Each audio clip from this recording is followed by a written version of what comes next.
So day 8, no rain. We have peaches and cream sweet corn. Woohoo! I see it coming up, guys. All right, this is the first time that I have ever planted this with fertilizer that is triple 15. I always talk about triple 13, but I went different this year in this poor soil. I went a little bit heavier, triple 13. So let's see what we got. Everywhere, and it comes up like this. So now is the time that you need to be concerned for crows. Crows will be after this when it's tender, young, and green, just like that. So if you've got wind spinners, anything of that nature, you need to put them out here in this garden. If you have a small, small scale backyard garden, but it's coming up everywhere, and maybe we will get some rain. Woo-hoo. But peaches and cream's my favorite. Everybody in the South loves Silver Queen. I'm just a peaches and cream kind of girl.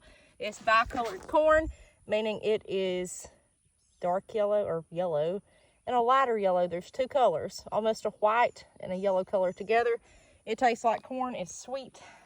It's just what I like. But this is baby corn for all of y'all that's never grown it. This is how you grow corn. Dig out a long trench. Put down your fertilizer, cover it up, plant your seed, cover it up. And this is the first year that I have never planted my corn thick. Usually I plant it really thick, then I'll come back and thin it out. But I just didn't this year. I just didn't. I was tired of coming down here by hand with scissors. And the old rule of thumb is, well, you plant corn in 3s. One for you, one for me, and one for the crows or something. I can't remember. That's an old wives' tale. Guys, the crows are not going to just eat one and then leave the other 2. Okay, so there's no point. Either they're going to demolish the whole crop or they won't. Okay, or at least heavy sections of it. And last year, it was so dry in April when I planted it that the deer actually ate this. So be on deer watch. They'll eat baby corn for sure. But I've got it. And so, yes, you can grow in this shell rock. You can grow corn in that. You just got to put fertilizer to it. Probably my 2 best crops in this kind of soil that is so poor like this would be corn and field peas. Okra. Okra will grow anywhere. You could put okra on a rock. I believe it would grow.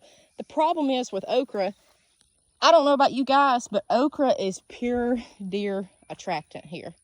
I don't know what it is. They love it. They absolutely love okra. So, y'all might have better luck than me. I don't know. I see one little spot here. I've dropped 2 seeds by accident. But look at the soil. It's horrible. It's horrible. This is my original pasture garden that y'all have seen me plant over and over and over. And it just, corn will grow. So, that's that. Looking good. I can see my rows now. I pray it rains. I pray it rains. Okay, let's get down here and see if we've got any watermelons. I wish I had seen that yesterday when I did my garden tour, but it wasn't up. So, all right, so watermelons I plant in mounds. You can barely tell it in this dirt. Maybe you can there. I don't see anything, but this has not been rained on. So it's a miracle that I've even got corn and peas at this point. No watermelons. Not yet. Okay, let's go back and look at the peas and see what we have. And oh yeah, right off the bat, deer tracks. I mean, right off the bat. Guys, I've done fishing line, I've done urine, I've done hair, soap, pie tins, Christmas ornaments. I guess an electric fence is all that works. I don't know, but if I can just keep them out of my other garden, my big nice garden, I'll be happy. Let them eat it. I just want sweet corn. And that is probably the only thing you can grow that deer just, you may have a chance, is planting sweet corn. So, or any kind of corn, I guess. Field corn they'll be after. You have to leave it out to let it dry. So, sweet corn, sweet corn, sweet corn. Let's see here. Oh yeah, we got, there's pink-eyed purple whole pea. So that's how it looks coming up. It splits out of the seed there, and then you have that. Peas add nitrogen back into the soil. So this soil is so poor. That's why I love planting this beside my corn. corn is a heavy feeder. It loves nitrogen. So this adds to it. These get really tall and vine, and they will branch out, spread out. So it's snaky. It's very, very, very snaky. That I don't like about peas. But if you space them far enough, you should be good. And I see I've just been walking up a whole row of peas, but it'll be okay. It's hard to see my rows here. But yeah, we've got them coming up everywhere. Cool. Okay, guys. This is bad dirt, I know. Over there it's darker, it looks better. That's where I plant my corn, in the best place. But woohoo, we have corn coming up. Corn's hard. I mean, corn is finicky. So you gotta know what you're doing. Feed it well. And yes, here's my other row down here. But see, there's your corn.